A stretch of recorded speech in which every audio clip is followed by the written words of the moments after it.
2025 பலகாலமாக நீங்கள் ஏங்கி தவிச்சிக்கிட்டு இருந்த நாள் என்னைக்கிடா இது வரப்போகுது அப்படின்னு சொல்லிட்டு, அதாவது ஒரு மனிதனுக்கு ஒரு கதவை அடைச்சா இன்னொரு கதவை திறப்பான் அப்படிம்பாங்க கடவுள். திக்கு தெரியாத ஒரு நிலைமை அப்படிங்கிறதுல சிக்கிக்கிட்டீங்க. ஒரு பக்கம் விண்ணமுட்டக்கூடிய கடன், இன்னொரு பக்கம் தேவையில்லாத பழிப்பாவெல்லாம் நம்ம மேலே விழுந்து போச்சு. பண்ணாத தப்புக்கு தண்டனை அனுபவிச்சாச்சு. அதுலேருந்து மீண்டு இப்போ தான் மெல்ல வெளியில் வந்திருக்கோம். ஆனால் அதோட ரணம் அப்படிங்கிறது நீங்கவே இல்லை. பட்ட அவமானம் அப்படிங்கிறது துடைக்கப்படவே இல்லை. நம்மளை பார்த்தாலே எல்லாருக்கும் ஒரு இலக்காரமாக இருக்குது. சொந்த பந்தமாக இருந்தாலும் சரி, நட்பாக இருந்தாலும் சரி, எல்லாருக்கும் கூட வேலை செய்கிறவங்களாக இருந்தாலும் சரி, சொந்த தொழில் செய்யக்கூடியவர்களாக இருந்தாலும் சரி, எல்லாருக்குமே ஒரு இலக்காரமாக தான் இருந்திருக்கும். உசுரை தவிர வேறு எதுவுமே இல்லைடா அப்படிங்கிற ஒரு நிலைமை தான். ஒரு நரக வாழ்க்கை அப்படிங்கிறத வாழ்ந்து இப்போ நீங்கள் முடிக்க போகிறீங்க. எந்த நாளுக்காக நீங்கள் காத்துக்கிட்டு இருந்தீங்களோ அந்த நாள் 2025.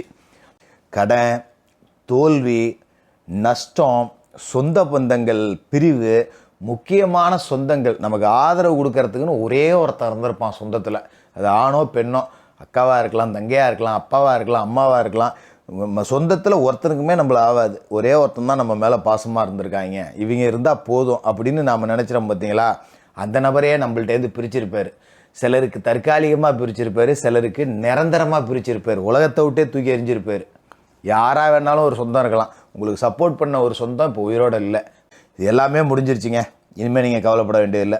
ஒரு ராஜாவை போல் வாழ போகிறீங்க அப்படின்னு தான் இதை நம்ம சொல்லணும். ஒத்த ரூபா கூட கடன் இல்லாமல் வாழ போகிறீங்க. இவ்வளோ கடன் வாங்கி வச்சுட்டேன், எப்படி கடன் வந்துச்சுன்னே தெரியல, எனக்கு கொடுக்க வேண்டியவன் பூரா என்னை ஏமாற்றிட்டான், நான் கொடுக்க வேண்டியவன் பூரா என்னை டார்ச்சர் பண்ணிகிட்டு இருக்கான், எப்படி கடன் வந்துச்சுன்னே தெரியல அப்படிங்கிற நிலை மாறி எப்படி கடன் அடைஞ்சதுன்னே தெரியல அப்படிங்கிற அளவுக்கு எல்லா கடனையும் அடைச்சிட்டு, யார் உங்களை குறைச்சி மதிப்பிட்டாங்களோ அவங்க உங்களை தேடி வந்து நிற்கக்கூடிய அளவுக்கு ஒரு ராஜ வாழ்க்கை அப்படிங்கிறது நிச்சயமாக உங்களுக்கு கிடைக்கும். மெல்ல மெல்ல மெல்ல மெல்ல ஒரு எலி நினச்சா எப்படி ஒரு மலையவே குடையுது, அந்த மாதிரி குடைஞ்சிக்கிட்டே போயிருப்பீங்க. முடிக்கிற அன்னைக்கு தான் தெரியும் இந்த சாய் சாய்ச்சிட்டானேன்னு, வேரோட இருக்கிறதுன்னு சொல்லுவாங்க பார்த்தீங்களா, அப்படிப்பட்ட ஆட்கள் தான் நீங்கள். அப்படிப்பட்ட உங்களுக்கு நீங்கள் அறுவடை செய்ய வேண்டிய நேரம் வந்துருச்சு. இதனால் வரைக்கும் விதைச்சிங்க, கஷ்டப்பட்டீங்க, படாத பாடுபட்டீங்க. இதுக்கு மேலே நீங்கள் அறுவடை காலத்தை தொற்றுவீங்க அப்படின்னு தான் சொல்லணும்.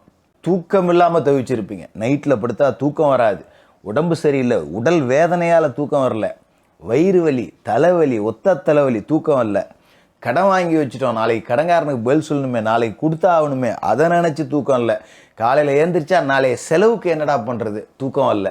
இப்படி தூக்கம் இல்லாமல் தவித்த இரவுகள் அப்படிங்கிறது 2025 முடிஞ்சு ஒரு நாள் அப்படிங்கிறத முடிச்சுட்டு வீட்டுக்கு வந்தீங்கன்னா, இன்றைக்கி என்னோட எல்லா காரியத்திலையும் வெற்றி அப்படிங்கிற மனநிறைவோட படுத்த உடனே நிம்மதியாக தூக்கம் வரும். அப்படி ஒரு நிம்மதியான உறக்கம் அப்படிங்கிறத, அதுக்குண்டான பலாபலன்கள் அப்படிங்கிறத கொடுக்க போகுது.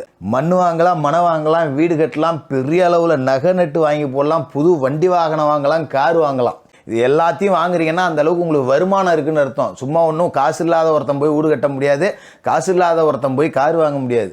அது எல்லாத்தையுமே உங்களுக்கு வாங்கக்கூடிய அளவுக்கு வருமானம், அதை மனசில் வச்சிங்க.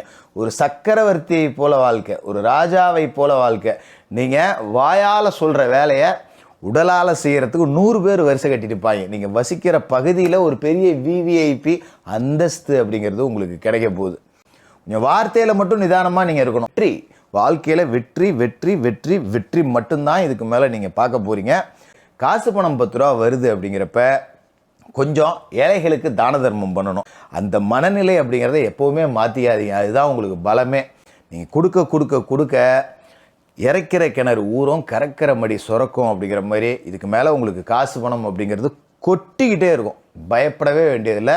உங்களோட ராஜபாட்டை அப்படிங்கிறது ஆரம்பம். இனிமே கடந்த கால கஷ்டங்கள் அப்படிங்கிறத எல்லாத்தையும் மறந்துட்டு உங்களோட இஷ்டம் போல வாழ்க்கை அப்படிங்கிறது அமையும். வாழ்த்துக்கள்.